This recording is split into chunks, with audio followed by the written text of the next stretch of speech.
Hello YouTube! I said something was different and this is it. I may have told you a while back, the Dragstar's dead.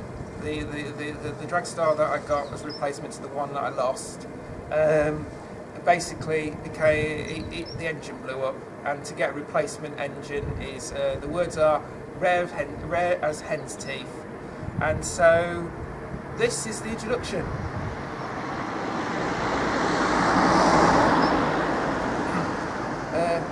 I went round. I could not find a replacement. Yamaha don't really do cruisers anymore.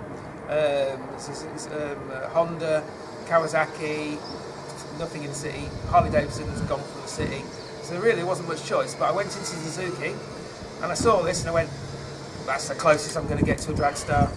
It's 800cc. It's 805cc. It's a shafty. It's how I like. I'd like the ride height to be a little bit lower, so we might do something with that once the warranties run out. But yeah, it's got footboards, which is one of the things that I needed. I wanted a shafty, I wanted a nice looking cruiser, and I'll show you what I've done to it. Right, as you can see, it's a really nice V-twin, matte black exhaust, footboards. I've managed to put the old panniers on with some pannier stays. At the moment I'm having problems with a rear rack. You can't actually buy a rear rack that doesn't have a seat, a pillion pad on it. But yes, it says 120 and I think it'll get there. I've managed to get the tank bra on there, and if you noticed, I've also got the tassels on the grips, which is one of the things that I took off the Dragstar. I've been basically taking things off the old Dragstar and putting them on here. But she is a sweet looking bike, very sweet looking bike. I found that my old tool roll didn't fit, it was too big. So what I've done is got another tool roll. It was very cheap from China, altered it and popped that on. I do like the little skulls on it, and if you notice there's a little spider sitting underneath to protect the paintwork, so that should be cool. What I need to do, we'll see, is I may have to do something about this bit.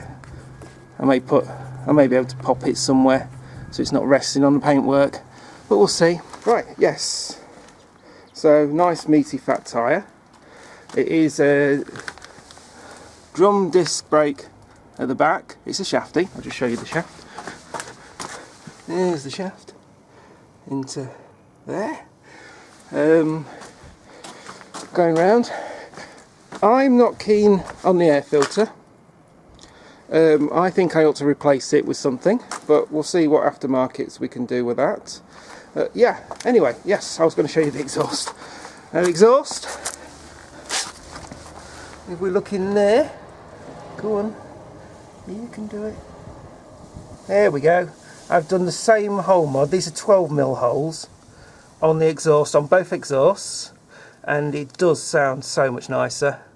So that's the standard one. I'll show you the other one, but it's too sunny and you can't see it. But yes, there is another trick you can do, and I might do it, and I might show you that one. But yes, she's a nice bike. She's a nice bike. Right, I'll just show you this. So far, let's see.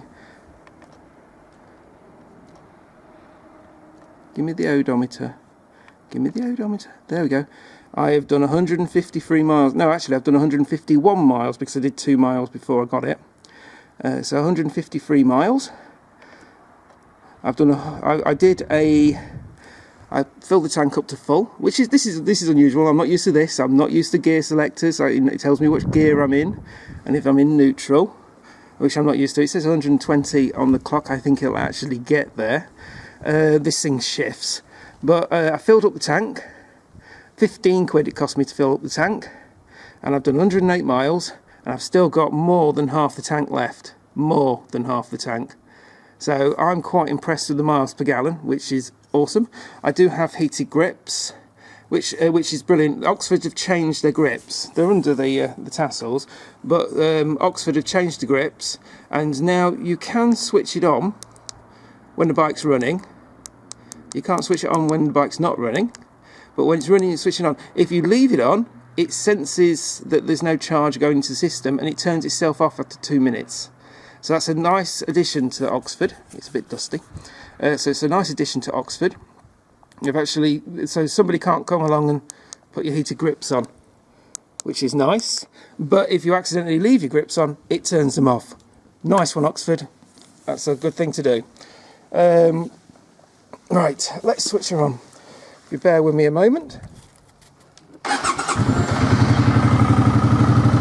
you hear that?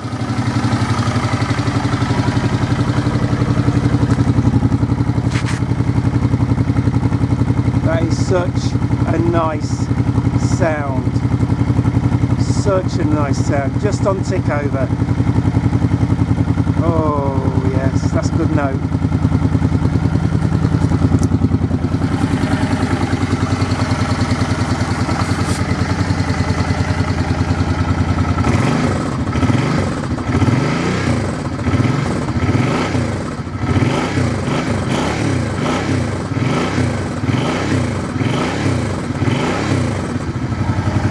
So yeah,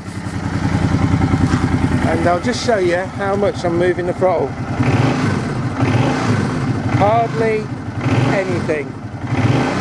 And you get a sound like that. You do not need to turn this throttle to go anywhere, really. But there we go. That is Holly, the Suzuki Intruder C800 Boss in black. Anyway, goodbye YouTube.